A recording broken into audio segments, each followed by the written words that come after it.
बेला बेला क्वेसन्सहरू गर्न सक्नुहुनेछ। र यो मेरो मोटिभेसनल ट्रेनर करियर झन्डै 20 वर्षको, त्योभन्दा अलिकति पुरानै होला। र स्पिरिचुअल मेरो करियर भनेको 35 वर्षको। यस बिचमा मोटिभेसनल ट्रेनिङमा हामीले जहिले पनि मेन्टरलाई खोज्नु, जहिले पनि रोल मोडल बनाउनु भनेर सिकाउँदै गर्दै आएको कुरा। तर त्यति हुँदाहुँदै पनि हामीले कहिल्यै पनि यसरी नेपालैमा सफल हुन पाएका व्यक्तित्वहरूलाई ल्याएर कार्यक्रम दिएको भने थिएन। यो पहिलो कार्यक्रम भएको कारणले गर्दा यहाँहरू पहिलो भाग्यमानी वर्ग पनि भन्न चाहन्छु म। Thank you. र आजको कार्यक्रममा नेपालमा चर्चित व्यक्तित्वको रूपमा उभिरहनुभएका, युवा उद्यमीको रूपमा चिनिनुभएका अजय राज सुमार्गीजीलाई म निम्तो दिन चाहन्छु। अजय सर,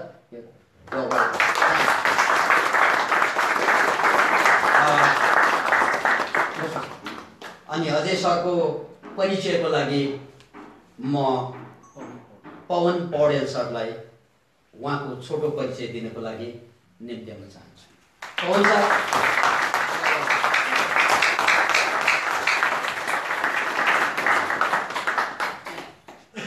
सबैजनालाई नमस्कार। फेसबुकमा लाइक पनि भइरहेछ, फ्रेममा पनि पर्नु पर्यो। यो फर्मेट मलाई एकदम इन्ट्रेस्टिङ लाग्यो। यहाँहरूको बिचमा एकजना सफल व्यक्तित्व लिएर आएर उहाँको अप्स डाउन, उहाँको जिन्दगीको भोगाइ लगायतका चिजहरू यहाँसँग सेयर गर्नु पाउने यो यहाँको लागि पनि निकै लाभान्वित हुने अवसरहरू जस्तो लाग्छ। अजय सरसँग म झन्डै 8 वर्षदेखि एउटै संस्थामा कार्यरत छु। मुक्ति श्री प्राली अन्तर्गत रेडियो थाहा सञ्चार रेडियो स्टेसन छ। यो स्टेसन हो, बबर महलमा यो स्टेसन छ। म त्यो स्टेसनमा स्टेसन म्यानेजरको रूपमा कार्यरत छु। र अजय सर त विभिन्न अर्गनाइजेसनहरूलाई ह्यान्डल गर्नुहुन्छ। त्यसै गरी बेलारुसको लागि उहाँ महावाणिज्य दूत पनि हुनुहुन्छ। हामी सबैले सुनिराखेको नाम पनि हो। र उहाँबाट उहाँकै जीवन भोगाई उहाँकै आवाजमा सुन्न पाउनु रोचक कुरा हुन्छ जस्तो मलाई लाग्छ। Thank you.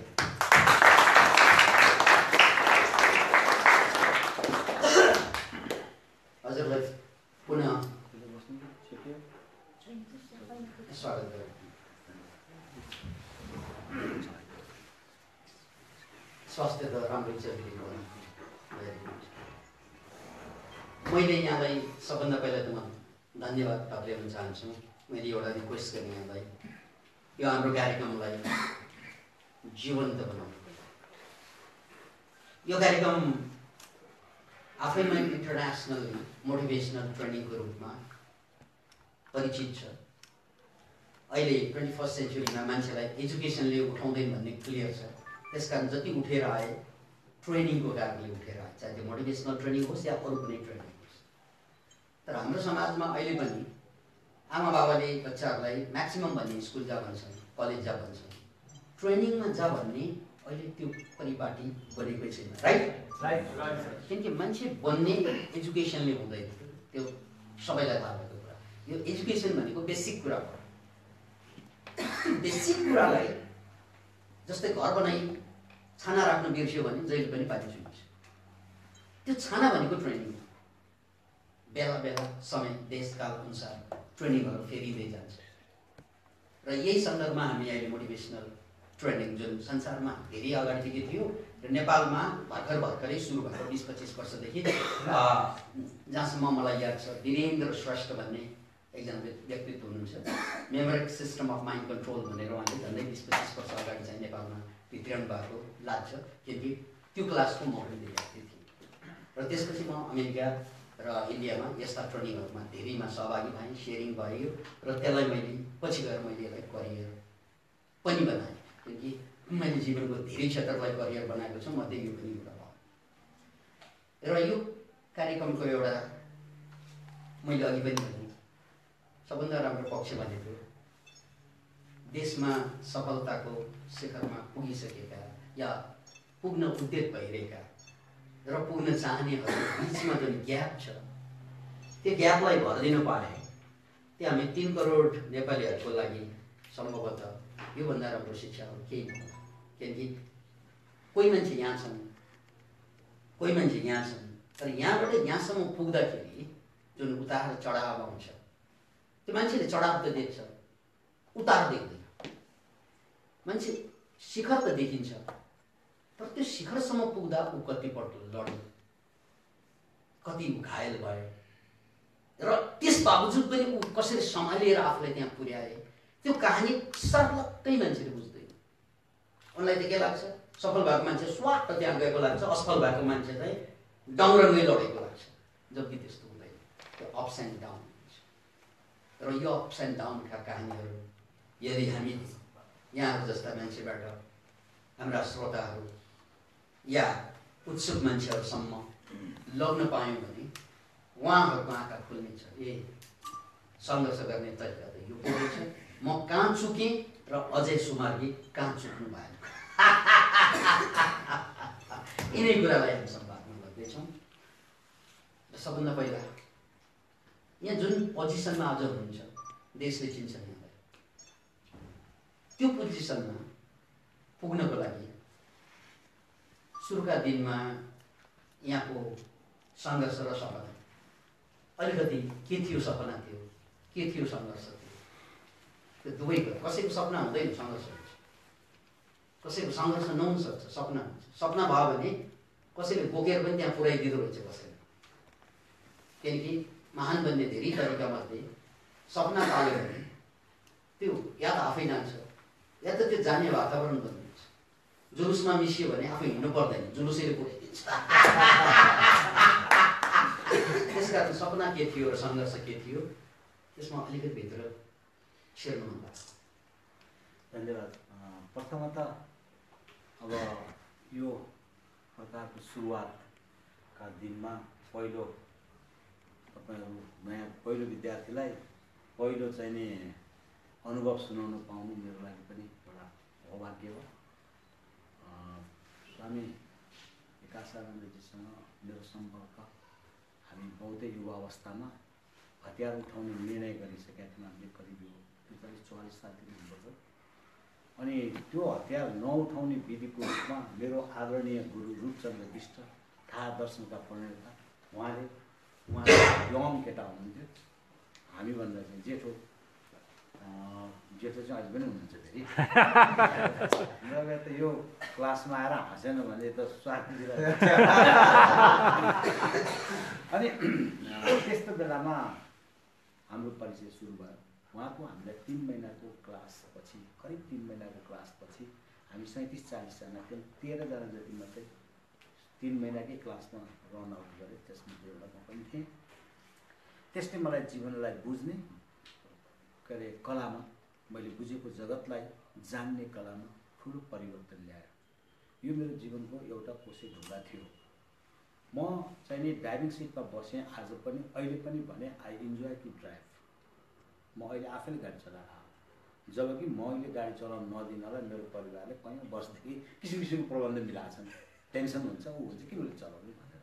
त्यो भनेको मतलब के भने, म गाडी सिटमा बस्छु, तपाईँहरूको लाइफमा पनि तपाईँहरू जुन सिटमा हुनुहुन्छ ट्राई टु बी ह्याप्पी, त्यसै सिटमा आनन्दित हुने पहिला कोसिस गर्नुहोस्, त्यसको भरपुर आनन्द उठाउनुहोस्।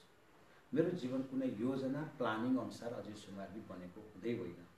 अरूसँगको विज्ञान के प्रकृति नमिल्ला म जान्दिनँ, कुन दर्शनशास्त्र मिल्ला म त्यो जान्दिनँ। म 13-14 वर्षको बेला बाबा खस्नुभयो, ऋणको भकारी थियो ब्याङ्कको थुप्रै। मैले त्यो उद्योग धन्दा गर्नै पर्ने थियो, जम्मै बेच्दाखेरि पनि ऋण तिर्न पुग्दैन थियो। अब भात नखाने, भाइ बहिनी नपाल्ने, ऋण मात्रै तिर्ने गर्दा पनि नचुक्ता हुने भनेपछि हाउ एभर मैले भएका इक्विपमेन्ट्स मेसिनरीहरूको चक्का घुमाइरहनु पर्ने थियो। म पुग्थ्यो। अलिक इमान्दार जमाना थियो। मुनिमजीहरू हुनुहुन्थ्यो, बुढाबुढा मान्छेहरू। म त्यो कार्यालयमा कारखानामा पुग्दिन पर्थ्यो। म 13-14 वर्षको बच्चा, म त्यहाँ पुग्दिने एकछिन। अनि त्यहाँ पुग्ने बित्तिकै लहटिहाल्थेँ, स्कुल जा पढाइ बिगार्छ तैँले भन्थे। कारखानामा गयो, गाडी बिग्रिया हुन्थ्यो, गाडीहरू थुप्रै थिए। अनि त्यहाँ पनि मिस्त्रीहरू भन्थ्यो, होइन तपाईँ पढ्न जान्छ, त्यस्तो बाउको छोरा, बाटो बच्चा कहीँ आयो कल लाग्छ भन्थे। कालो मेरो जीवनको सबै उनीहरूले लिए, मलाई बाटो देखाइदिए। त्यसकारण मेरो चाहिँ बिल्कुल फरक हो। र मेरो भित्री इच्छा पोलिटिक्स गर्ने थियो राजनीतिमा। त्यसकारण मैले रूपचन्द्र विष्ट जस्तो गुरु पाएँ। रूपचन्द्र विष्ट राजनीतिज्ञ हुनुहुन्न थियो, अथवा हुनुहुन्थ्यो भने कम हुनुहुन्थ्यो, दार्शनिक बढी हुनुहुन्थ्यो, जसले दर्शनको बिउको मलहरू र बिउहरू सिञ्चित गर्ने मेरो जीवनको सुरुवात नै पायो। त्यसमा पनि भड्किन लाग्दाखेरि उहाँ रूपचन्द्र विष्टले पत्याएको सन्तको रूपमा अथवा ज्ञाताको रूपमा अथवा विज्ञान र पूर्वीय संस्कृतिलाई बुझेको मान्छेको रूपमा हाम्रो अगाडि उहाँलाई प्रस्तुत गरियो। यो 30 वर्ष अगाडि कुरा हो। करिब 10 वर्ष 12 वर्ष जति अगाडि उहाँले चाहिँ नि एउटा सुपर लर्निङ क्लास सुरु गर्नुभयो भन्ने थाहा भयो मलाई। टाढै बसेर के भयो र हाम्रो भेट सायद 30 वर्षपछि भएको थियो, त्यस्तो भेटघाट पनि भएन। एउटा कुरा एकचोटि भनिदिए पुग्यो नि गलत ठिक मान्छेलाई, त्यसले त काम गरिरहेको हुन्छ नि। एउटा बिरुवा रोपिदिनु भयो, तपाईँले हेर्न भ्याउनु भएन पनि भने पनि जङ्गलमा कयौँ राम्रा फुलहरू फुलिरहेको हुन्छ नि, कसले हेरेको छ र कसले मल हाल्दैछ। त्यस कारण हरेक कोही जङ्गलको एउटा महत्त्वपूर्ण नेपाल आमाको पुत्र र सुपुत्र पुत्रीहरू नै हुन्। बिउ बिरुवा ठिक ठाउँमा पर्यो, मौसम ठिक भयो भने हामी फक्रिन सक्छौँ, फुल्न सक्छौँ। तर त्यो बीज चाहिँ ठिक हो कि होइन, बीज बेठिक छ भने यस्ता मान्छेहरू, मैले आज पनि यहाँ आउने बेलामा मेरो साथीहरूलाई भने, किन सरले अन्तिम आवरमा मलाई भन्नुभयो हाम्रो मिडियाहरूलाई पनि अलिकति यो कुरालाई गर्न पाइन्छ कि भन्नुभयो। अनि मैले सम्भावना भएका दुईजना महत्त्वपूर्ण दुईटै पात्रहरूलाई एउटा रेडियो थाहाखबर.com भन्ने छ, थाहाखबर.com होइन होइन .com भन्ने छ अनलाइन न्युज अनि त्यसपछि रेडियो थाहा, दुईटैलाई किन गराइदियो भने सरले भने सर्ट नोटिसमा भने र उहाँहरूलाई भने यहाँ किन जाने भन्ने कुरामा बस विकासानन्दसँग तपाईँहरू जोडिने अनुकूलता प्राप्त गर्नुभयो। त्यो भनेको तपाईँहरूभित्र पोजिटिभ भावनाको सञ्चार सुरु भएको छ। जहाँ सकारात्मकता छ त्यही नै सफलता छ। अब अहिले कुरा त ठिक, तपाईँहरूले हामीले बुझिरहेको कुरा भन्दा 180 डिग्री कोणको डिफ्रेन्स क्लास तपाईँहरू पढिरहनु भएको छ। सफल आफू बन्छु भन्ने लागिरहेको थियो तपाईँलाई यहाँ आउने एकछिन अगाडिसम्म, हिजोसम्म बाहिर पनि अहिले बाटामा गएर भेट्दा नि अहिले विकासानन्द स्वामीले भनेको कुरो भन्नुभयो भने बौलाएर आएछु यो त्यहाँ हेरेर भन्छन्। नभए त मान्छेले के सोच्थ्यो भने म सफल हुने भन्थ्यो, होइन है। सफल भने त क्रेडिट रहेछ। त्यो कुरो मेरो लाइफमा कसरी अहिले मिल्यो त उहाँले पढाइरहेको बेला मैले त म एनालाइसिस त्यसरी गर्छु चिजलाई। केटा 35 32-33 वर्षको मेरो मुवा यति सुन्दर, यति राम्रो, यति स्ट्रङ भइरहेको छ त्यो अञ्चल सभापतिदेखि लिएर व्यक्तित्वशाली महिला, still she is so beautiful. अहिले 73मा काम गरिरहेको छ।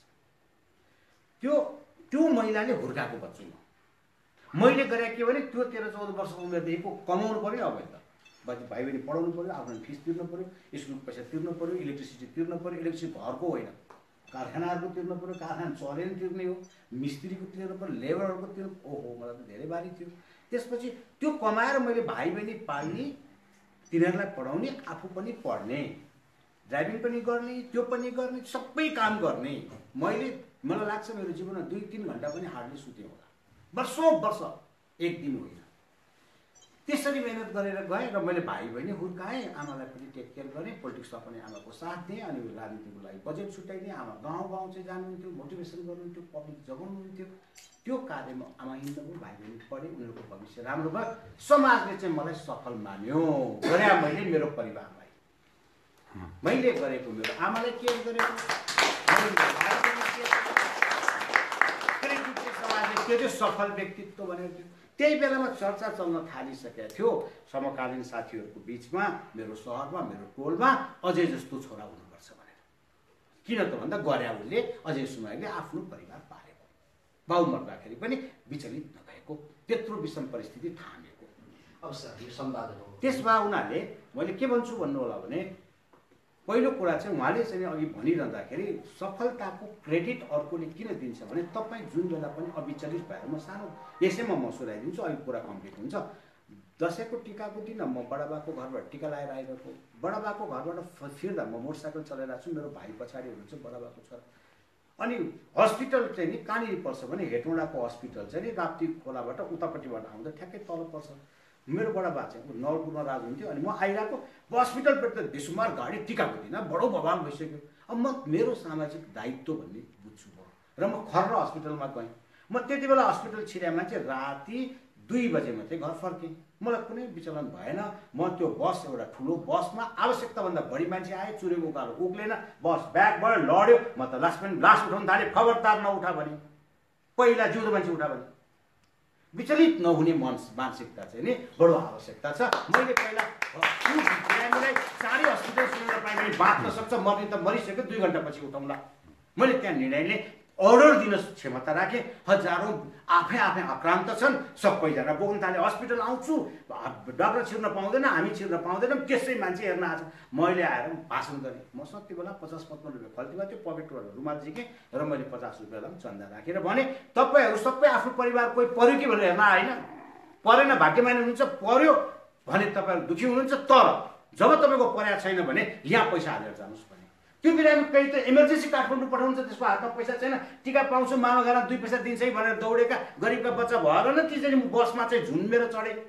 त्यस कारण चाहिँ नि हाम्रो यो सब कल्चर चाहिँ नि म भित्र चाहिँ खै थाहा छैन कुन साइकोलोजीले काम गर्थ्यो। म विशेष परिस्थितिहरू यस्तो मैले मेरो जीवनमा पार लाग्छु। तपाईँहरूमा त्यो ऊर्जा यहाँबाट फर्किँदाखेरि होस्, सडकमा भइहाल्यो भन्ने साइकोलोजी नहोस्, पोजिटिभ एनर्जी भाइब्रेसन हुन सकोस्। मलाई पनि बोल्न दिनुपर्छ।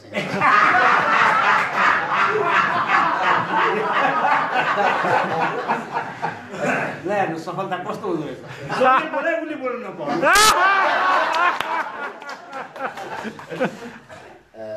अब लाइफको मलाई दुःखको कहानी त सुनाउनु नै भयो, तर टर्निङ पोइन्ट जसलाई मान्छे त्यो पीडा दर्द समस्याबाट गुज्रिँदै जाने एउटा क्रम रहन्छ अनि उठ्ने क्रम पनि एउटा रहन्छ। त्यो टर्निङ पोइन्ट सबभन्दा इम्पोर्टेन्ट हुन्छ मान्छेको लागि, किनकि कति मान्छेको जीवनमा त्यो टर्निङ पोइन्ट आउँदा पनि उसले थम्याउनै सक्दैन त्यसलाई, अनि ती उसलाई कुल्चिएर अगाडि जान्छ। अब यहाँले त्यसलाई टिपेर जानु त्यो टर्निङ पोइन्टलाई। त्यो टर्निङ पोइन्ट के हो? खुसुको भन्ने उहाँहरू पनि खुसुको होइन, त्यो टर्निङ पोइन्ट चाहिँ के भने महान विचारक दार्शनिक रूपचन्द्र बिष्ट हुनुहुन्थ्यो। उहाँ चाहिँ नि पछिल्लो 48 सालको चुनावमा लगातार ठुलो भोटले जित्नुहुन्थ्यो र भोटले जित्नुको पछाडि उद्देश्य थियो दर्शनलाई फैलाउनको लागि विद्रोहकारी लिडर हुनुहुन्थ्यो, सङ्गठन गर्नुभएको थिएन। त्यसकारण मान्छे जगाउन हिँड्नु भएको थियो। र चुनाव चाहिँ कस्तो बेला हो रे भन्दाखेरि उहाँको भनाइमा पात पतिङ्गरमा बस सबै कोर्दिन बाँकी रहेको अवस्था हो, नभए जम्मै जल्न तयार हुन्छ अरे चुनावको बेलामा। कान ठट पारेर कसले के भाषण गर्छ, यो साइकोलोजी चुनावको मुभमेन्टमा हुन्छ। त्यसकारण उहाँ चुनाव लड्नुभयो। 48 को चुनाव उहाँ हारिसकेपछि 47 मा मैले मेरो अस्मिता सुमार्कीसँग विवाह गरेँ र त्यसपछि अब मलाई लाग्यो अब म पनि जेल जीवन यात्रा गर्नु पर्दैन। म जेल पनि गएको छु 3.5-4 वर्ष जति, अनि पर्दैन भन्ने लाग्यो मलाई। अब राजनीतिमा चाहिँ अब सफलता भयो, अब देशले केही चिज पायो, इट्स गुड भन्ने लाग्यो। रूपचन्द्र बिष्ट चुनाव हारेपछि मैले चाहिँ के सोचेँ भने यो पद्धतिको इलेक्सनमा चाहिँ नि एउटा इमान्दारको जित हुन सम्भव छैन। जितिनै गयो भने 205 जनामा कहाँ हराउँछ, अहिले त 605 मा कहाँ हराउँछ। त्यसकारण त्यो चाहिँ कस्तो हुन्छ नि, यो बृहस्पति झुटो भने जस्तो हुन्छ भन्ने भयो। र अस्मिताको सँगको विवाहपछि चाहिँ नि अस्मिताले नै एक दिन अचम्मको प्रश्न गर्नुभयो। उहाँहरू अलि काठमाडौँपट्टिको बसाइबाट जानुभएको, त्यसले गर्दाखेरि ब्याङ्क ब्यालेन्स कति छ त भनेर सोधिदिनु भयो उहाँले। बिहेको चाहिँ नि करिब 1 महिना अनि म चाहिँ नि ब्याङ्कमा पैसा राख्नु हुँदैन, यो ब्याङ्क बदमास हो, हाम्रो बाउलाई यत्रो लोन दिएर हामीलाई यस्तो गाह्रो बनायो भनेर 43-44 देखि भएर चाहिँ आफ्नो कमाइ चाहिँ आमालाई सेफमा राख्न दिने चलन थियो। हाम्रो ब्याङ्कमा पैसा छैन भन्यो, ब्याङ्कमा किन चाहियो हामीलाई भनेपछि होइन ब्याङ्क ब्यालेन्स हुनुपर्छ नि होइन त। अनि यता रुदानी चुनाव पनि हारिसक्नु भएको थियो। रुदानी भने रूपचन्द्र दामन नेपाल हारिसक्नु भएको थियो। अनि हामीले राजनीतिक रूपमा चाहिँ रूपचन्द्र बिष्ट म र अशोक बानिया चाहिँ नि एकता केन्द्रमा जोडियो हाम्रो पार्टी चाहिँ। अनि नजाने भन्ने भएपछि अनि मैले व्यापारलाई प्रमुख विषय बनाएँ। त्यो चाहिँ खास गरी यिनी आइसकेपछि मैले बिजनेसलाई बेसुमार म्यानेज गर्न थालेँ। भनेपछि यहाँको बिजनेसमा म्यामको चाहिँ हात छ। म्यामको हात भन्दा पनि म भित्र सुतिरहेको व्यापारी मान्छेलाई जगाइदिनेमा उनको हात छ। मान्छे जगाउने प्रश्न आयो, कसो हो कुरो?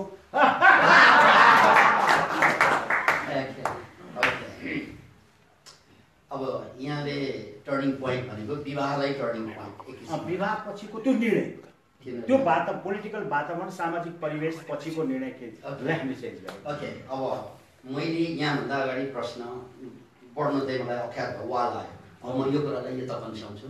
यहाँहरूको कुनै क्वेसन छ? मेरो बारेमा राम्रो नराम्रो जे सुन्नु भएको छ, जे जान्न चाहनुहुन्छ, म ओपन खुल्ला किताब हुँ। नभएको भए म विकासानन्द स्वामीजीको यति स्वाधीनता प्राप्त गर्दिनँ थियो होला। त्यस कारण तपाईँहरू पनि खोलेर पढ्न सक्नुहुन्छ। हजुर अहिले पछिल्लो क्रममा अब यो प्रतिस्पर्धाकै युग छ सर होइन। यो क्रममा चाहिँ पहिलाको जमानामा चाहिँ मानिसहरू 0 पोइन्टबाट सुरु गरेर पनि 100सम्म पुग्न सक्थे, सफल हुन्थे। तर पछिल्लो क्रममा अब कम्पिटेटिभ एजमा चाहिँ 0 पोइन्टबाट सुरुवात गरेर सङ्घर्ष गरेर 100मा पुग्न सम्भव छैन भन्छन् धेरैले। यो बारेमा तपाईँलाई कस्तो लाग्छ? बिल्कुल गलत हो। त्यो चाहिँ नि आफूभित्रको आफ्नोलाई पहिचान नगर्न सकेको अवस्था हो। यति छोटो 25-30 वर्षका केटाहरू संसारको 1 नम्बरमा आएका छन्। के को 0 के, म त माइनसबाट जीवन सुरु गरेको। अघि नै भने त्यत्रा लोनको भगारीबाट चाहिँ उठ्या मान्छे। त्यस कारण 0 त छोड्नुहोस्, माइनसबाट चाहिँ नि अझ कति कठिन हुँदो होला। त्यस कारण त्यस्तो हुँदै होइन। तपाईँभित्र चाहिँ नि जुन ऊर्जा छ, तपाईँभित्र जुन मानवता छ, तपाईँभित्र जुन छाल छ, त्यसमा नाच्न जान्नुहोस्, त्यसमा हल्लिन जान्नुहोस्, त्यसैको फलो गर्नुहोस्। र त्यो चाहिँ नि तथ्यसँग सत्यसँग नजिक चाहिँ हुनैपर्छ। किनभने लाइफ चाहिँ अन्तर्गतको मृत्यु निश्चित छ भने जस्तो लाइफ चाहिँ इन्जोय नै गर्ने हो। जुन बेला स्ट्रेस लिने काम चाहिँ नगर्नुहोस्, जुन बेला पनि स्ट्रेस फ्री हुने खालको के काम हुन्छ त्यो काममा अगाडि बढ्नु। जुन बेला पनि अब के गरौँ भने जस्तो भयो भनेदेखि चाहिँ त्यो के अर्थको स्ट्रेस लिएर त्यो लाइफ बाँच्ने हो। किनभने यो लाइफ दोहोऱ्याएर आउँदैन। मैले चाहिँ मलाई चाहिँ जहाँसम्म लाग्छ, मैले एकचोटि भनेको छु मुक्ति चाहियो भन्छन् मरेर होइन। मलाई त 1000 पटक मान्छे बनाएर पठाउ यार, त्यति इन्जोय पनि गर्नुपर्छ।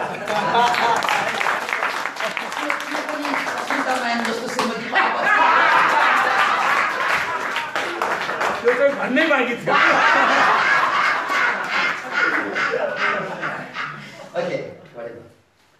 अरू पनि क्वेसन? नमस्ते, मेरो नाम गम्भीर श्रेष्ठ। तपाईँको नाम यो अझै सुमार्गी भयो होइन? यो सफलतासँग पनि के रिलेटेड छ कि सुमार्गीको अर्थ के अलि बुझ्नु पऱ्यो। अझै माने कसैले जित्न नसक्ने भनेकै हो त्यो। मैले होइन, अब संस्कृत शब्दहरूबाट आएका शब्दहरू त्यस्तो मेरो बाउलाई किन राख्दिनँ मन लाग्यो। अब मैले मेरो क्वेसन गर्ने ठाउँ सिद्धिसकेको छ, किनभने धेरै अगाडि बित्नुभयो। र सुमार्गी चाहिँ उहाँले राखेका ठाउँ हो। उहाँले चाहिँ 28 सालदेखि 32 सालसम्म निर्मल भन्ने पत्रिका चलाइबक्छु थियो। काठमाडौँ धेरै महत्त्वपूर्ण पत्रिकाको रूपमा लिइन्छ अहिले पनि पत्रिकाको इतिहासमा। उहाँले चाहिँ त्यो निर्मल पत्रिका चलाउने बेलामा माधव पराजुली भन्ने धेरै मान्छेहरू भएका अरे, हामी पराजुली हौँ। अनि उहाँले चाहिँ सुमार्गी भनेर राख्नुभयो र त्यो सुमार्गीलाई चाहिँ हामीले कन्टिन्युज गऱ्यौँ। र अब 1-2 पुस्तापछि त्यो एक प्रकारको थर जस्तो हुन जाला। तर चाहिँ समाजले मारवाडी भनेर पनि बुझ्छन् सुमार्गी भनेको, त्यसो चाहिँ होइन। नमस्कार हजुर सरलाई मेरो क्वेसन। हामीले नेपालीहरू विदेशीको लागि 1 करोड युवा 90 लाखदेखि 1 करोड लगभग युवा युवती विदेशी रहनु परिरहेको छ। र उहाँ एकजना साथीले पनि विदेश जाने भनेर एकदम उत्साहित गरिरहनु भएको थियो। उहाँलाई चाहिँ कस्तो खालको सन्देश दिनुहुन्छ? हाम्रो नेपालमा के सम्भव छैन विकासको लागि? हामी यही गर्न सक्दैनौँ, त्यसको लागि तपाईँ हजुरको भनाइ गरिदिनुहुन्छ कि भन्नु। अब यो चाहिँ अब तपाईँले भनेको कुरामा चाहिँ मैले धेरै वर्कआउट पनि गरेँ, गभर्मेन्टका महत्त्वपूर्ण व्यक्तित्वहरूलाई एडभाइस पनि गरेँ। किनभने यसले मेरो केटाहरू बाहिर गएकोमा म त्यति दुःखी छैन। जति दुःखी $100 दिने केटो $200 बनाएर पाउँदाखेरि त्यसको अलिकति काम गर्ने क्षमता सिकाएर पठाउनु पाए हुन्थ्यो भन्नेमा थिएँ। तर म अर्को पाटोबाट चाहिँ बढी चिन्तित छु, हाम्रो सांस्कृतिक पाटो चाहिँ नि। हिजो सहर बजारको केही ठाउँहरूमा के अरे भन्छ नि त्यसलाई वेश्यावृत्ति एक्टिभिटिज हुन्थ्यो भने अब घर घर गाउँ गाउँ टोल टोल नगर नगरको तल दूर दराजसम्म यो स्थिति बन्यो। लौनले पैसा कमाएर पठाउँछ अनि सासू ससुरासँग बाछिन् ती महिला, भन्छन् मेरो बच्चो 5 वर्षको भयो, अर्कोको बच्चो बोर्डिङमा पढेको छ, कसरी जान दिन्नौ? अनि ऊ लौनलाई दिनका दिन फोनमा भन्छ जान देऊ। अनि लौनी फर्केर आउँदा 1-2 वर्ष लौ स्वास्नी मान्छे छैन, बच्चो टुरो। यो हालत त्यस्तै लोग्ने मान्छेले उताबाट स्वास्नी मान्छेले पठाउने, लोग्ने मान्छेहरूले गर्ने। मेरो संस्कृति र कल्चरमाथि प्रहारको लागि यो ठुलो षड्यन्त्र वा मेरा राजनीतिक नेताहरूको कमजोरीको कारणले भएको हो भन्ने बुझाइ छ। दिनको 12 लास हामीले भोगिरहेका छौँ। अहिले भएका तपाईँ यदि एयरपोर्ट जानुहुन्छ भने दिनको कमसेकम 12 लास डेली बक्सामा आउँछ र त्यो 12 लासको मूल्यमा हामीले अरू बजारबाट चामल र ग्यास ल्याएर भात पकाएर पकाएर खाएका छौँ। यो आजको दुरावस्था हो। यसबाट देशलाई मुक्ति दिनुपर्छ। त्यसको लागि हामीले यही नै उद्योग धन्दा कल कारखाना गर्नुपर्छ र यो सबै कुराको लागि स्थिति र भन्छ नि हामीले चल्ने विधि अनुसार हो। यहाँ जति विधि अव्यस्त भयो त्यति हतियार बेच्नेहरू, गुन्डाहरू, अपराधीहरू, राजनीतिज्ञहरूलाई फाइदा भएको स्थिति हो। सिस्टमबाट चल्छु भन्नेहरू अक्रान्त भएको स्थिति हो। सिस्टममा लानको लागि हामी सबैले आफ्नो ठाउँबाट पहल गर्नुपर्छ भन्ने नै मेरो चाहिँ भनाइ हो। र यसको यति भनिरहँदा यो काम गरिरहँदाखेरि जे दोष आउँछ त्यो पनि बोक्न म तयार छु। मैले धेरैलाई यो सल्लाह दिएको छु गभर्मेन्टको महत्त्वपूर्ण मान्छेलाई। अब यहाँनिर यति सिरियस भएर भएन, हाँस्नु पर्यो नि एकचोटि।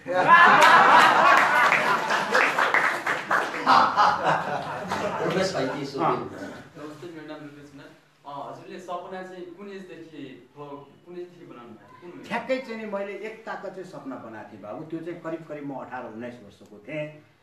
मलाई लाग्थ्यो कि म चाहिँ नि मण्डलीहरूलाई त्यही कुच्याइदिन्छु जस्तो लाग्थ्यो। अनि त्यसबाट के होला त उपद्रो भनेदेखि त्यो हाम्रो चाहिँ नि हेटौँडाको चोकमा चाहिँ नि एउटा मेरो शालिक होस् भन्ने लाग्थ्यो।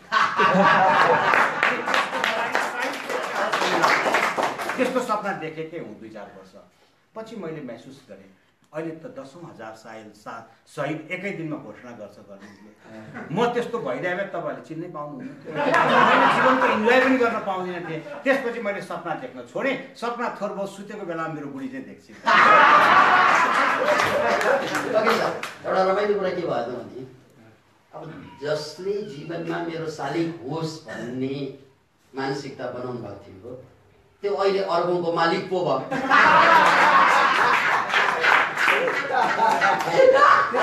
म खुल्ला आँखाले सपना देख्दा रुचि हुन्छ तर योजनाका साथ हुनुपर्छ बाबा। मैले त्यो कुरा कम्प्लिट गरेको छैन।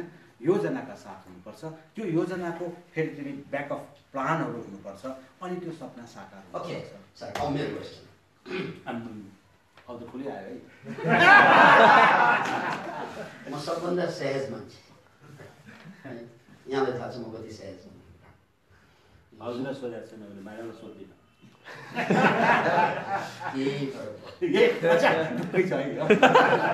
मेरो छोराछोरीले के भन्छन्, you are the best father ever.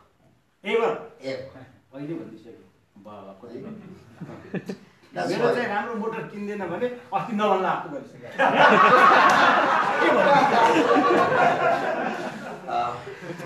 किनकि हामीले जेनेटिक्सलाई पोलियो बनाएपछि मात्रै बिहे गऱ्यौँ।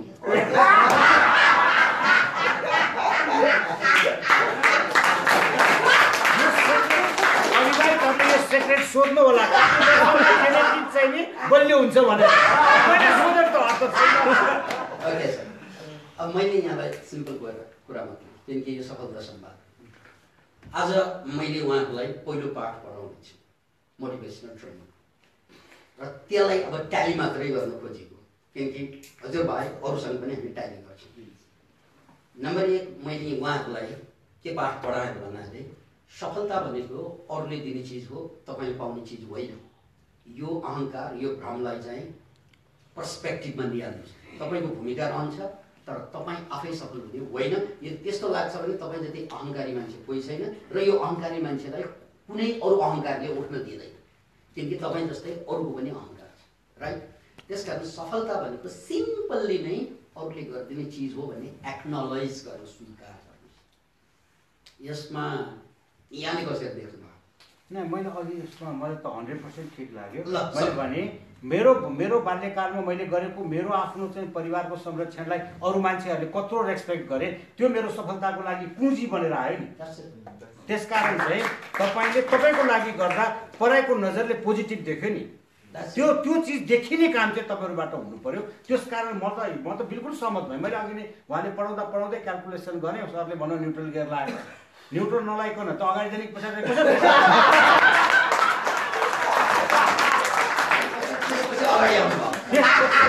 अनि लागेको कुरा त ठिक ठाउँमा आइरहेछ। मैले बुझेको गलत, फेरि म भन्दैछु अघि नै मैले बुझेको के थियो भने सफल म भएको हुँ भन्ने थियो। यहाँ आएपछि मलाई लाग्यो कि मैले एकछिन घोत्लिनुपर्छ यो कुरा भन्ने लाग्यो र मैले त्यसलाई चाहिँ जस्टिफाई गरेँ।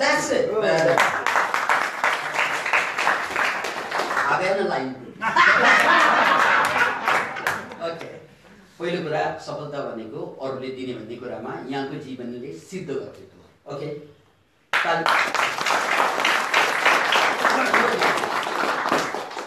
सफलता त अरूबाट प्राप्त गर्ने हो, तर सफलता भनेकै के त भन्ने विज्ञान पढाउँदा मैले सिम्पल्ली भनेको धेरै सिम्पल कुरा, यो मैले पढेको होइन, जीवनले भोगेको। मैले मोटिभेसनल कुनै पनि किताबमा पढेको कुरा होइन यो, फेरि किनकि मेरो आफ्नो जीवन मोटिभेसनल ट्रेनर मात्र त होइन नि, म त चित्रकार पनि हुँ, कवि पनि हुँ, है वक्ता पनि हुँ, धेरै कुरा हुँ। त्यसकारण मैले होल लाइफलाई चाहिँ भोगिसकेपछि जानिसकेपछि यो सफलताको बारेमा धेरै किताब छन् बजारमा, तर ट्याक्क मेरो अनुभूति भन्नु पऱ्यो नि, किताब बोल्न त बारे म बोल्नु पऱ्यो। त्यस कारण मेरो अनुभूति के त भन्नाले मान्छे सफल तब मात्रै हुँदो रहेछ जब उसले आफ्नो क्लाइन्टलाई खुसी पार्नु होइन, पारिराख्नु सक्नुपर्छ, अपवाद छोडेर। कहिलेकाहीँ बाई मिस्टेक हुन्छ, मिसअन्डरस्ट्यान्डिङहरू आउँछ नि, है न चमन का न पवन का किसका है यह फूल भन्छ नि। कहिलेकाहीँ कस्तो हुन्छ भन्नाले एक हावा का झोंका आया टुटा डाली से फूल, न चमन का, चमन भनेको बगैँचा, न पवन का किसका है यह फूल। फुल दुवैको हुँदैन, तर मिसअन्डरस्ट्यान्डिङ डेभलप हुन्छ हाम्रो बिचमा। त्यहाँ चाहिँ केयरफुल हुनुपर्छ, राइट। 10% मिसअन्डरस्ट्यान्डिङबाट आउँछ, तर 90% भनेको सफलता भनेको ठोकेरै भन्नुपर्छ र अनुभूतिबाट पनि कि मेरो क्लाइन्ट, मेरो छोरा पनि क्लाइन्ट हो, छोरी पनि, आमा बाबा दाइ भाइ, it's a different type of clients, but they are clients. किनकि उनीहरूले माग्छ नि मसँग, आमा बाबाले प्यार माग्ला, सम्मान माग्ला, राइट, छोराछोरीले भोजन माग्लान्, शिक्षा माग्लान्, श्रीमतीले माया माग्लान्, ग्राहकले वस्तु माग्लान्, सेवा माग्लान्, यो सबै मान्छे क्लाइन्टै हो नि, डिफ्रेन्ट टाइप्स अफ क्लाइन्ट। अनि अब मैले ज्याकमा अहिले संसारको सबभन्दा धनी मान्छेको लिस्टमा एकजना हुनु पनि, एसियामा सबभन्दा धनी मान्छे ज्याक। उनको जीवनीलाई 3 वर्षदेखि एउटा चाइनिजले नजिकबाट अध्ययन गरेर एउटा कुरा, एउटा शब्दावली के निकाले त भन्नाले त्यो कुरा मैले यहाँ सेयर गर्दैछु। वी अल आर सेलर्स, हामी जम्मै चाहिँ व्यापारी हौँ। तपाईँ स्वास्नी भए पनि व्यापारी, लोग्ने भए पनि व्यापारी, छोरा भए पनि व्यापारी, छोरी भए पनि व्यापारी, वी अल आर, मान्छे जम्मै व्यापारी हुन्। तर यति मात्रै, कोही सफल व्यापारी, कोही असफल व्यापारी। We all are sellers, some are bad sellers, some are good sellers, but we are sellers. किनकि मैले त सेलिङ गरेरै बाँचेको नि। मैले नेपाल सरकारमा जागिर खानु गएँ, टाइम सेल भयो, राइट। व्यापार गरेँ, त्यहाँ मैले वस्तु सेलिङ गर्नुपर्छ, ट्रेनिङ दिउँ, मैले आफ्नो कुरा र ट्रेनिङलाई, प्याकेजलाई सेलिङ गर्नुपर्छ। सेलिङ नगरिकन त बच्चा बच्ची मात्रै सेलिङ नगरिकन बाँच्छ, किनकि उनीहरूको ग्रोइङ पिरियड भयो, अरू त सबै सेलिङमै बाँच्ने हो। त्यस कारण वी अल आर सेलर्स। अरूको रियालिटी, यो रियालिटी मैले पत्ता लगाएको होइन, यो रियालिटी पत्ता लगाउने चाहिँ ज्याकमालाई 3 वर्ष अध्ययन गरिसकेपछि त्यो केटाले के पत्ता लगाएको भन्नाले यो महामन्त्र बुझ्नु, we all are sellers, some are good sellers, some are bad sellers. त्यस कारण सेल गर्न सिक्नु, बेच्न सिक्नु, टाइम, कुरा, समय, वस्तु, सेवा, माया, प्यार, यो जम्मै बेच्ने हो। तपाईँको माया चाहिँ तपाईँको श्रीमतीले किनेन भने अरूको माया खोज्न जान्छ, राइट। तपाईँको श्रीमानले किनेन भने अरूको माया खोज्न जान्छ, अहिले तपाईँले भन्नुभयो जस्तै। त्यस कारण वी आर सेलर्स। त्यसैले एउटा कुरा पक्कै हामीले दिमागमा के राख्नुपर्छ भन्नाले सफल मान्छे भनेको त्यो हो जसले आफ्नो क्लाइन्टलाई खुसी पारिराख्न सक्छ, त्यो भनेको सेलिङ, राइट। अब यो कुरामा होइन, यसलाई म भेरिफाई गरौँ। यहाँले परिवारदेखि लिएर या त बाउ पनि हुनुहुन्छ, पति पनि हुनुहुन्छ, छोरा पनि हुनुहुन्छ र समाजको लागि चाहिँ एउटा बिजनेसम्यान पनि हुनुहुन्छ, जम्मै क्लाइन्ट्स। यी क्लाइन्ट्सहरूलाई खुसी पारिराख्दा त सफल हुने हो नि, होइन सर? यहाँको अनुभव बताउनुहोस् न, के उनीहरूलाई दुःखी पारे पनि हुन्छ? यस्तो त्यो कुरा सरको पहिलो कुरा चाहिँ नि कस्तो हुन्छ भने तपाईँको एरिया, भोलम र वेट कत्रो हो, त्यसको आधारमा कतिलाई खुसी गर्दाखेरि कतिसम्म त्यसको फेरि भाइब्रेसन जान्छ भन्ने हुन्छ। अजय सुमाईले झापामा भएको एउटा व्यक्तिलाई चिन्दैन, तर उसले अजय सुमाईलाई घृणा या प्रेम दुवै गरेको अवस्थामा भेट्न सक्नुहुन्छ अहिले पनि। त्यो चाहिँ भोलम बढेपछि चाहिँ अब तपाईँले नचिनेका मान्छेहरू तपाईँको फ्यान भएर बसेर आउन सक्छन् अहिले यसै माध्यमबाट पनि हो। त्यस अवस्थामा चाहिँ नि त्यो आफ्नो इमिडिएट कारोबारमा सम्बन्धमा आउने चिजहरूलाई त जहिले पनि खुसी पार्नुपर्छ। जहाँ खुसी हुने अवस्था बनेन, राय बाज्यो, काम मिलेन भने त्यहीँबाट सम्बन्ध क्विट गर्नुपर्छ। त्यो पाटो सम्बन्ध क्विट गर्ने भने कस्तो हो त भन्दा तपाईँको त्यो कारोबार उसँग नगर्ने, मानवीय सम्बन्ध त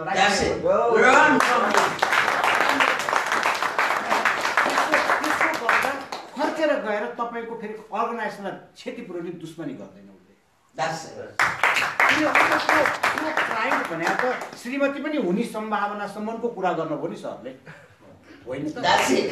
डिभोर्स गर्दा पनि हाँसेर गर्ने सामर्थ्य राख्नुहोस् ताकि उसको यात्रा उतै सफल होस् यहाँ त उसको सफल भयो त्यो भावनाको उचाइमा उठेर त्यो सम्बन्धलाई डिभोर्स गर्न सक्नुपर्छ गर्न सक्नु भएन र मेन्टेन गरिरहन खोजिरहनु भयो भने तपाईँ कम्प्लिटली त्यही बिन्दुबाट धमिरा लाग्न सुरु हुन्छ र तपाईँको सारा चिज किन तपाईँले 10 जनालाई गरिरहनु भएको थियो अब त्यही एउटालाई बढी समय दिनु पर्यो कहिले यो ठुस्किन्छ कहिले त्यो भनेर ठुस्किन्छ कहिले त्यो भनेर कुन कुन एङ्गलमा त्यसलाई सम्झाउने त 90% त्यसलाई समय दिँदा थिएन 10 जना थियो वरिपरि 10% समय दिँदा सबै खुसी थिए त एकजना भड्क्यो भने उसलाई निश्चित डिस्कसन डायलग गरेर राम्रै रिलेसनका साथ त्यसलाई छोड्ने तर भोज पार्टी पौवा प्रोग्राम सामाजिक सम्बन्ध मानवीय सम्बन्ध उसको घरमा बिरामी पर्दा फेरि पुग्दैन किनभने फर्किन सक्ने सम्भावना छ किनभने उसँग मेरो केही रिजनले केही काम मिलेको हो नि त्यस्तो गर्नु भने तपाईँ अनह्याप्पी हुनै पर्दैन तपाईँ अनह्याप्पी नभएपछि त्यो मान्छे धेरै अनह्याप्पी भएर जानै सक्दैन यहाँ ट्रेनिङको क्रममा परिचयकै क्रममा 1-2 जना साथीहरूले यो बिजनेसम्यान नै हुनुहुन्छ उहाँहरू पनि बिजनेस गर्दै हुनुहुन्छ र उहाँहरूले के भन्नुभयो भन्नाले अब प्रायः जस्तो मान्छेहरू धोकेबाज मात्रै मैले भेटाउँछु है सहयोग नगर्ने मान्छे मात्रै भेटाउँछु भन्ने उहाँहरूले त्यो भन्दै हुनुहुँदा मैले उहाँहरूलाई के भनेको थिएँ भन्नाले हाम्रो भाइब्रेसनल लेभल त्यसमा फ्रिक्वेन्सी भन्छौँ हामी रिसर्चले पत्ता लागेको हायर फ्रिक्वेन्सी र लोवर फ्रिक्वेन्सी हाम्रो जब ब्रेन र बडी हायर फ्रिक्वेन्सीमा चल्छ हामीले चाहिँ पोजिटिभ मान्छेलाई तान्छौँ अनि लोवर फ्रिक्वेन्सीमा चल्दाखेरि नेगेटिभ मान्छेलाई तान्छौँ अनि त्यो नेगेटिभ मान्छेलाई तान्यो भने नेगेटिभ मान्छेबाट तपाईँले पोजिटिभ कुराको आशा गर्नु तपाईँको ठुलो भुल हो फेरि ऊ मान्छे नेगेटिभ उसले कसरी तपाईँलाई पोजिटिभ गर्छ भन्नुहोस् त यसलाई कम्प्लिट गर्दैछ तपाईँलाई विकासानन्द स्वामीजी कहाँ आउन मन लाग्यो विभक्त हुन तयार बाँडिन तयार हुनुहुन्न है कन्फर्म भयो अच्छा मैले के भने तपाईँलाई यहाँ आउनु मन लाग्यो तपाईँले यहाँ आइपुग्नु भयो त्यो मनको एक भागमा यहाँ आउने इच्छा जागेपछि आउनुभयो अझ इन्क्वायरी गर्नुभएको छ कति दिन फोनसोन पनि गर्नु होला कसैले कसलाई सम्बन्ध पनि गरे होला होइन नजाने तैँले बुझेकै गाउँ म त गएर आइसकेँ भने होला यी सबै काउन्सिलिङबाट एक एक प्रकारको रिलेसनबाटै आइपुग्नु भएको छ त यहाँ आएपछि भेटिने जस्तो हो त्यस्तै भेटिरहनु भएको छ त क्यासिनो जाने सल्लाह गर्नु भए यस्तो भेटिन्थ्यो भेटिन्थ्यो जुवाडे भेटिन्थ्यो होइन त अब गाँजा खान जाने सल्लाह गरे के भेटिन्थ्यो अनि तपाईँले गलत सङ्गतै पहिला नै आफूलाई ठग्ने मानिससँग गर्ने लो भाइब्रेसनमा सम्बन्ध राखेपछि तपाईँ नठगे को ठगिन्छ खुद गर्न मन लागे मान्छे क्यासिनोमा भेटिन्छ लाइब्रेरी होइन र त तपाईँले भेट्ने मान्छे तपाईँ जस्तो त्यस्तै मान्छे भेटिन्छ यस्तो मान्छे भेटी मैले भनेर त्यसलाई दोष दिने मूर्खता गर्दै नगर्नुहोस् तपाईँमा केही कमजोरी थियो जसको कारणले यस्तो भेट भयो म यहाँबाट यु टर्न लिनुपर्छ भनेर हरेक मोडमा यु टर्न लिनुहोस् न त्यही घुमिरहनुहोस् तर तपाईँ त्यसैबाट निस्किनुहोस्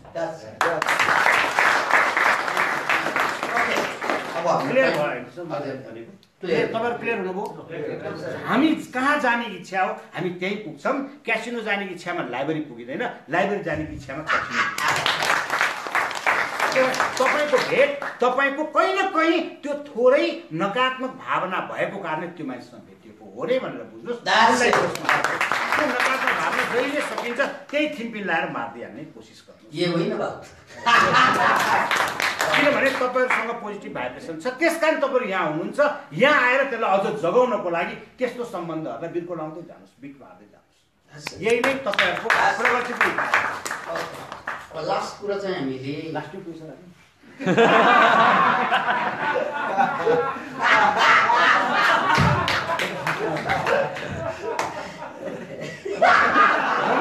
सुरु हो भन्दा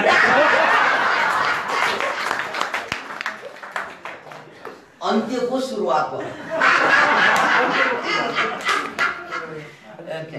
तिमीहरूले टाइम म्यानेजमेन्ट पनि पढाउनु त्यसपछि मेरो फेरि अर्को सेसनमा अर्को क्लास मेरो यहाँ अर्को क्वेसन छ तपाईँसँग पाउँछ है एकछिन अब यो पहिला टुङ्गो लगाऊ अनि यहाँ गरौँ अनि लास्ट कुरा मैले उहाँहरूलाई आज इम्पार्ट गरेको कुरा सेयर गरेको कुरा के त भन्नाले अरूलाई खुसी पार्नु पर्छ भन्ने कुरामा अरूलाई खुसी हामीले तब मात्र पार्न सक्छौँ भित्रबाट रिल्याक्स हुन्छौँ र हामी आफै पनि खुसी भनेर जहिले पनि हाँस्नु पर्दैन तर भित्र रिल्याक्सेसन चाहिँ आवश्यकता छ भित्र काम एन्ड क्वाइटनेस चाहिँ आवश्यकता छ यदि तपाईँ काम र क्वाइट चाहिँ हुन सकेन भने काम र क्वाइट भएको मान्छे तपाईँ भेट्नुहुन्न, राइट? त्यसकारण मेन कुरा चाहिँ सफलताको विज्ञान भनेको आफू खुसी भएपछि अरूलाई खुसी दिन सकिन्छ, अरू खुसी भएपछि उसले तपाईँलाई खुसी बनाउँछ, द्याट इज सफलता, राइट? त्यसै आफूलाई खुसी पारिराख्नु। अब धेरै मान्छे म के देख्छु, बिजनेसम्यान भन्छ अनुहारलाई, त्यो अनुहार देखेरै ग्राहक भाग्छ। अरे यार ऐना पनि कहिले हेर्नु गर्नु भएको छ, तपाईँ आफूलाई बिजनेसम्यान भन्नुहुन्छ। हेर्नु त मेरो सानोलाई यो सुटमा लाउने नि मान्छे होइन नि त्यो तपाईँहरूलाई खुसी पार्नुलाई पो लगाएको हो, मलाई सो द्याट इज इट। यो मान्छेले खुसी पार्नलाई नै अरूलाई खुसी पार्नलाई गर्ने, किनकि तपाईँको ग्राहक भनेको अरू, त्यसैले अरूलाई खुसी पारिराख्न चाहिँ पर्छ र त्यसको लागि आफू पनि भित्रबाट खुसी भइराख्नु पर्छ। कहिलेकाहीँ 10% नहुँला ठिक छ, तर 90% तपाईँ खुसी भइरहनु पर्छ। त्यसको लागि अब मैले उपाय बताउँदै जान्छु। जस्तै मैले श्वासको कुरा गरेँ, व्यायामको कुरा गरौँला, भिजुअलाइजेसनको कुरा गरौँला, अटोसेसनको कुरा गरौँला, त्यो त क्लासमा त सबै कुरा आउँछ। तर सबैको उद्देश्य तपाईँ आफूलाई खुसी पार्ने, अनि भाइब्रेसन आफ्नो चेन्ज हुन्छ। चेन्ज भएपछि मात्रै तपाईँले अलिक पोजिटिभ मान्छेले तान्नुहुन्छ। जस्तो अब मेरो चाहिँ नि सरसँग पनि तपाईँहरूसँग पनि मलाई अहिले आएर यो कुरा सुन्यो नि, यो पढ्यो नि, तपाईँहरूसँग चाहिँ थोरै 15 मिनट विद्यार्थीहरू पाएँ, खुसीको कुरा हो। त अर्काले आफूलाई सफलता हो गरेको कुरा उनीहरूको भाइब्रेसनबाट, उनीहरूको काम कुराबाट मलाई सफल बनाउँछन् र म सफल हुन्छु भन्ने मान्यतालाई यदि स्थापित गऱ्यौँ भने तपाईँको त्यो मान्यतामा थपिनुपर्ने जस्तो मलाई लाग्छ कि तपाईँ ठिक हुनुहुन्छ भने अरूले चाहिँ तपाईँलाई असफल बनाउन सक्दैन।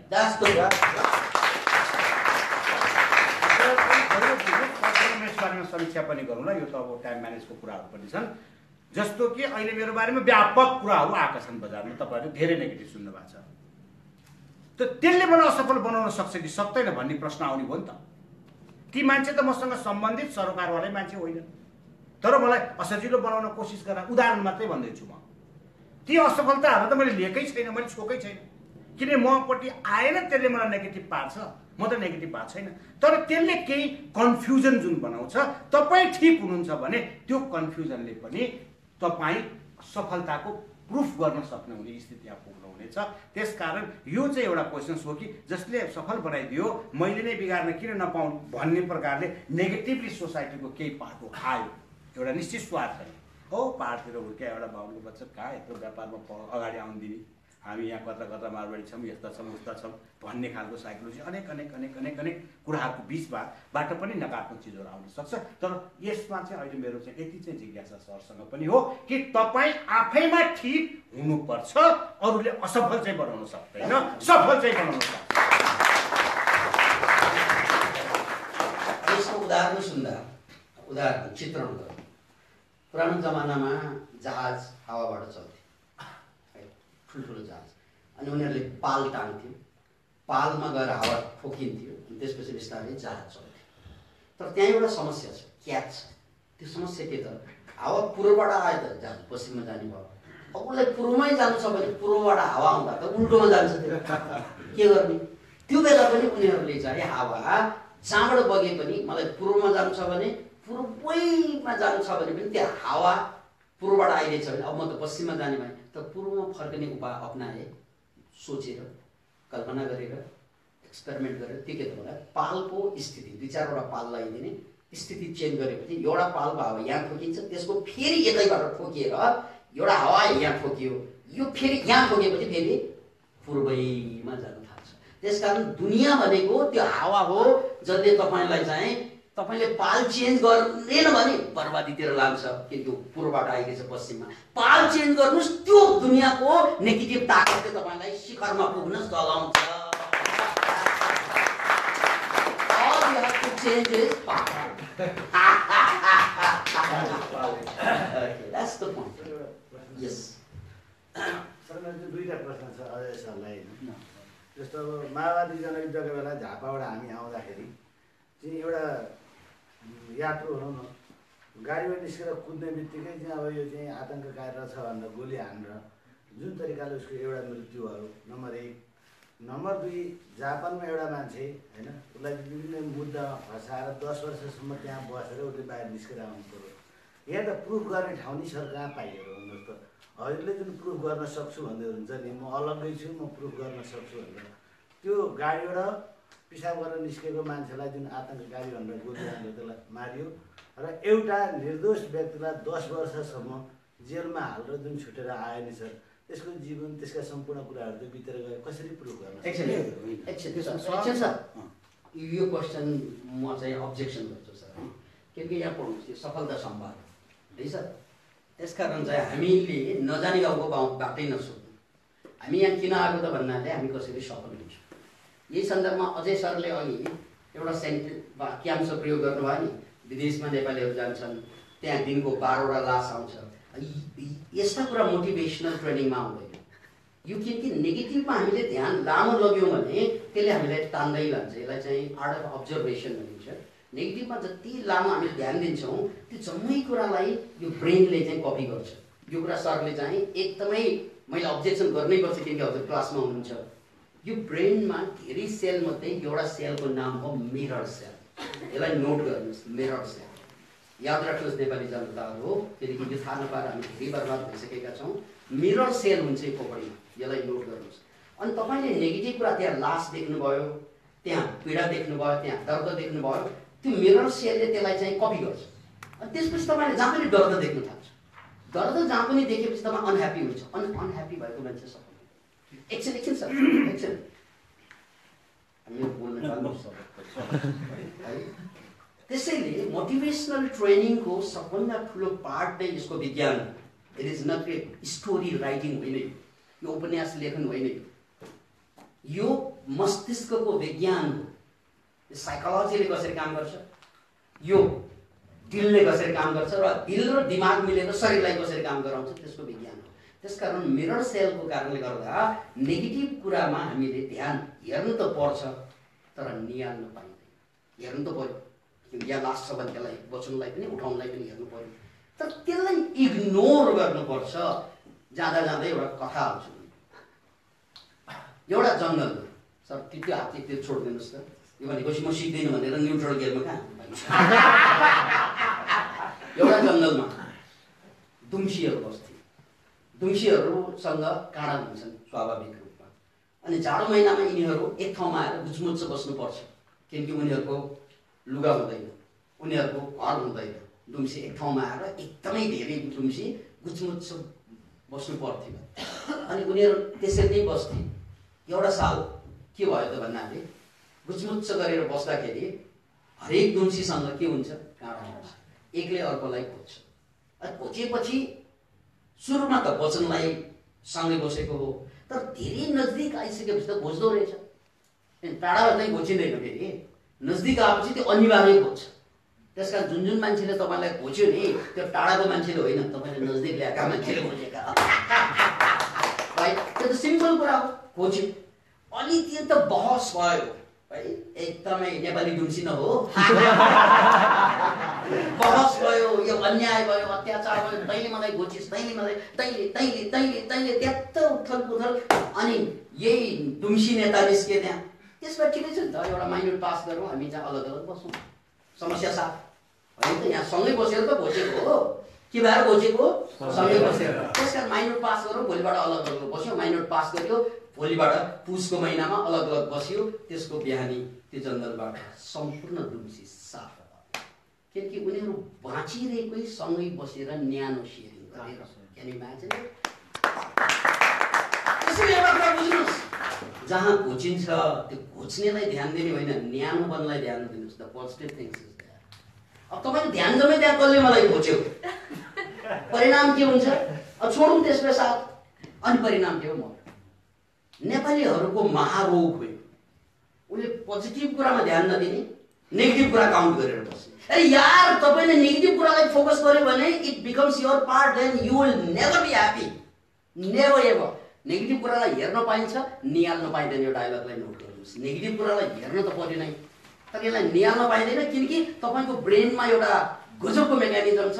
लामो निहाल्यो भने तपाईँलाई कहिले पनि उसले खुसी बनाउँदैन, mirror getting, that becomes your part.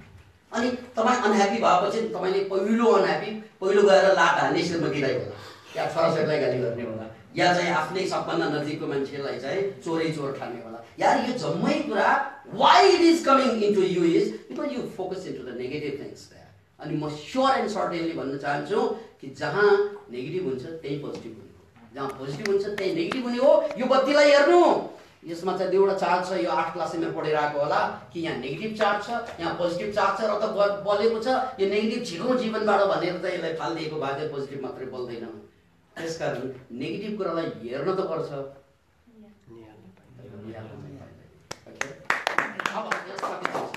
त्यसकारण हामीले यो दुम्सीको पाठबाट चाहिँ यहाँनिर के सिकाउँ त भन्नाले कोहीसँग बस्दा, कुनै समाजमा बस्दा त्यहाँ नेगेटिभ मान्छे जस्तै अजय सुमार्गीलाई उहाँको किताब विमोचन हुँदाखेरि मैले बोल्दा मैले त बोल्ने दिलैबाट बोल्ने, मुख त चल्ने मात्रै, बडा जान्ने मुख, बोल्ने यहाँ हुन्छ, उचाल अफ्रिकातिर केही गरे जस्तो गर्छ क्या, च्याके थाप्न हुन्छ। ओके, बोल्दा मैले उहाँलाई के भनेको थिएँ भन्नाले नेपाली समाजमा उहाँ आफैले पनि भनिरहनु भएको छ अजय सुमार्गीलाई नेगेटिभमा पनि हेर्छ, पोजिटिभमा पनि हेर्छ। बाल यससँग कुनै मतलबको कुरा अरूले कसरी तपाईँलाई हेर्छ that's not important. What is important is तपाईँले अरूलाई कसरी हेरिरहनु भएको छ, तपाईँको जिन्दगी त्यहाँ छ क्या। अरूले तपाईँलाई कसरी हेर्छ त्यो उसको बिजनेस हो, तर उसलाई तपाईँले कसरी हेरिरहनु भएको छ है। दुनियाँमा मेरा धेरै दुश्मन छ, तर दुनियाँमा मलाई दुश्मन मान्ने धेरै मान्छे छन्, तर मेरा कोही पनि दुश्मन छैनन् भन्नु यो सफल बिजनेसम्यानको पहिचान हो। कातिलों के नजरों में जीना भी बगाओ। हत्याराको अगाडि त बाँच्नु पनि विद्रोह गरे जस्तो लाग्छ मलाई। के ठुलो कुरा हो। त्यसैले मैले उहाँको किताब विमोचनमा भनेको कुरालाई फेरि दोहोऱ्याउनु पर्दा अजय सुमार्गी भन्ने मान्छेले कहाँ कहाँ गलत गर्यो कहाँ भनेर खोज्नु यो नेपाली समाजलाई फेरि ब्याकमा लानुहुन्छ। उहाँले कहाँ कहाँ राम्रो गर्यो त्यो खोज्नु न, द्याट्स द पोइन्ट। जुन उहाँले गरेको गलत तपाईले नगर्नु सक्यो कुरा गाथा। उहाँले जहाँ बदमासी गर्नुभयो गलती गर्नुभयो भन्ने तपाईलाई लाग्छ भने त्यो तपाईले नगर्नु, अनि तर उहाँले जहाँ राम्रो गर्नुभएको छ त्यो टिप्नु पर्दैन र। त्यसकारण कसले राम्रो गर्छ र खराब गर्छसँग सवालै होइन। त्यसकारण संसारमा सानो ठाउँबाट च्वाट उठेर महान ठाउँमा पुग्ने थुप्रै मान्छे मध्ये रिचर्ड ब्लेन्चर्डलाई म रिचर्ड ब्रान्सनलाई म कहिले पनि बिर्सिन्न। भर्जिन एयरलाइन्स यहाँलाई थाहा छ, उसको कम्पनी 400 वटा कम्पनी छ। कसको रे?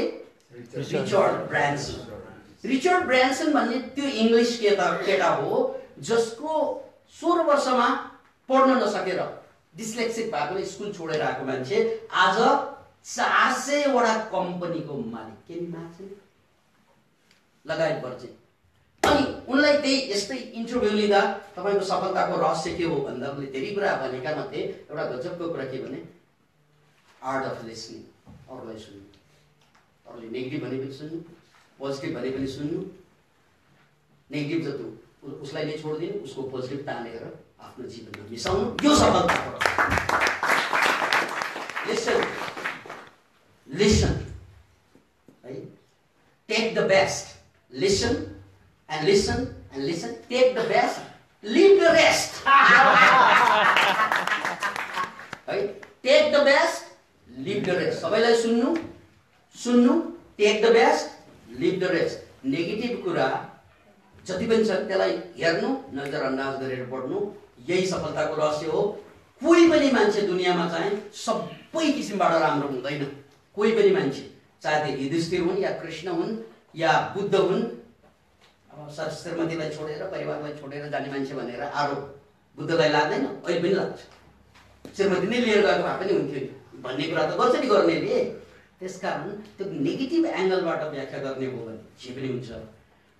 अनि यो सफलताको क्लास हो। सफल मान्छे को त भन्नाले नेगेटिभ कुरालाई देख्छ, नजरअन्दाज गरेर पोजिटिभ कुरामा आउँछ। That's the point. किनकि तपाईको खोपडीमा के सेल छ रे? Mirror cell. त्यसकारण यदि सफल हुनु भने धेरै सिम्पल फर्मुला निहाल्नु, द आर्ट अफ अब्जर्भेसन।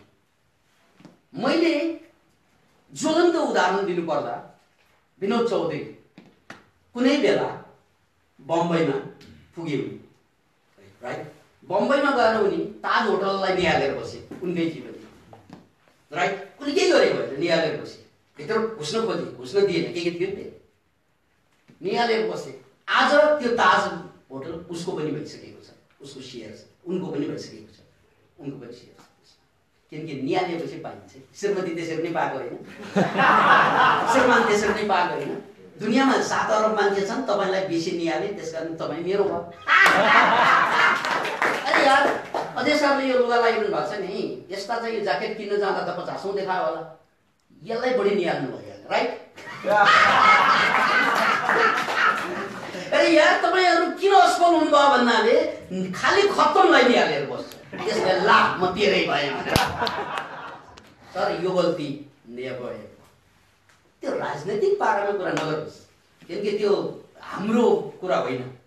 यदि देश बिग्रेको छ भने आफूलाई बनाऊ, देश आफै बनाऊ।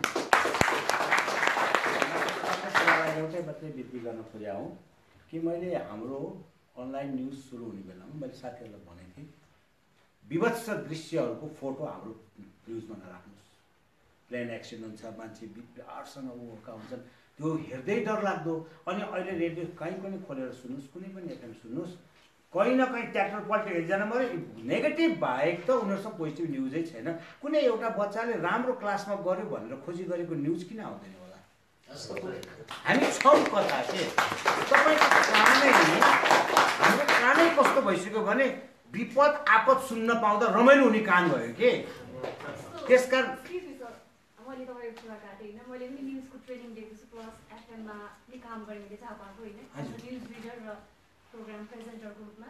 यहाँ काम गर्दाखेरि चाहिँ कस्तो भयो भने एक दिन के अरे ट्रक आइरहेको थियो, अनि त्यसको एउटा बाख्रा पनि आइरहेको थियो, अनि त्यहाँनिर अनि के अरे एकजना मान्छेहरू पनि यस्तो भयो, सबैजना आत्तिम चिच्यायो होइन। त्यस पछाडि म माथि के अरे अफिसमा गएँ, अनि अफिसमा सर यस्तो यस्तो भयो भन्दाखेरि मेरो टिचरले के भन्नुभयो भने त्यो मान्छे मरेको मरेन भनेर सोध्नुभयो, मान्छे मरेको भए न्युज भन्थ्यो भनेर भन्नुभयो क्या। त्यतिखेरै म हाम्रो साइकोलोजी हो त्यो। हामीले किनभने यति नकारात्मक चिजहरूको भगारीमा छौँ। अनि त्यसबाट मलाई खुसी लागेको विकासानन्दजीकोमा यहाँको उपस्थितिबाट खुसी के लाग्यो भने यहाँ सम्भावना छ है, मेरो देशमा सम्भावना छ। हामीले एउटा चुनावमा जम्मा 85 भोट पाउनुभयो रूपचन्द्र विष्टले, क्यान यु इमेजिन? जो दार्शनिकको कुरा गरिरहेको छु, 85 भोट पाउनुभयो र बेलुका चाहिँ सेलिब्रेसन गरेर भन्नुभयो हामीलाई, हेर सम्भावना छ है। 85 भोट हाल्ने, सत्यमा भोट हाल्ने नामै के हो भने सत्य ज्ञानको नाम, ठिक कामको नाम, दुवैको नाम थाहा हो। त्यस्तोमा भोट हाल्ने, पोजिटिभ तर्फ जाने यति मान्छेलाई एकै ठाउँमा उहाँको कृपाले तपाईँहरूसँग भेट्न पाउँदा मैले त आफूलाई ठुलो पोजिटिभ भाइब्रेसनका साथ अर्को नयाँ उद्यम ल्याउने हिसाबले पो जाने। संसारभरि हामीलाई हेरेर बसिरहनु भएका मित्रहरू, हामीले हाम्रो कार्यक्रमको पहिलो सोमा अजय सुमार्गीलाई यहाँ प्रस्तुत गरेका छौँ र उहाँको उपस्थितिबाट हाम्रो कार्यक्रम शाब्दिक रूपमा जीवन्त भएको छ। यो जीवन्त भएको तपाईँलाई लाग्छ भने ताली ठोक्नुहोस्।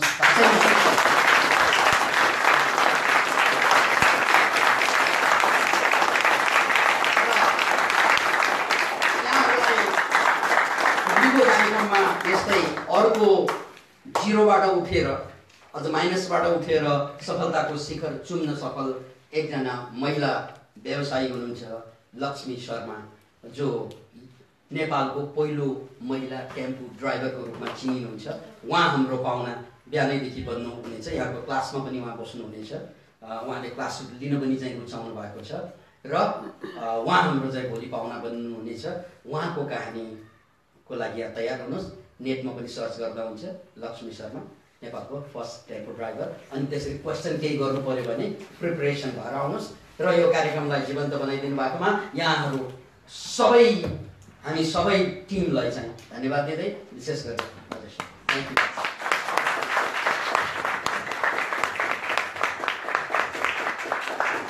अब हाम्रो दोस्रो कार्यक्रम यो ड्रामा सकिन्छ। अब यसको अर्को अङ्क होइन कि अर्कै फिल्म सुरु हुन्छ। हाम्रो 4:30 देखि अर्को कार्यक्रम छ मोटिभेसनल मास्टर ट्रेनिङ। यो ट्रेनिङ लिएर अरूलाई सिकाउने जाने मान्छेहरूको लागि 1.5 महिनाको कार्यक्रम छ। यो कार्यक्रममा जोइन आजै पनि 1-2 जना साथीहरू भइसक्नु भएको छ। यदि तपाईँहरू पनि इच्छुक हुनुहुन्छ भने you are still welcome. Thank you thank you thank you. I will take 15 minutes. अर्को 15 मिनटको लागि ब्रेक छ। अरू साथीहरू जसको कार्यक्रम सक्यो जानु होला र जसको कार्यक्रम सक्नु भएको छैन उहाँहरू बस्नु होला। Thank you thank you thank you.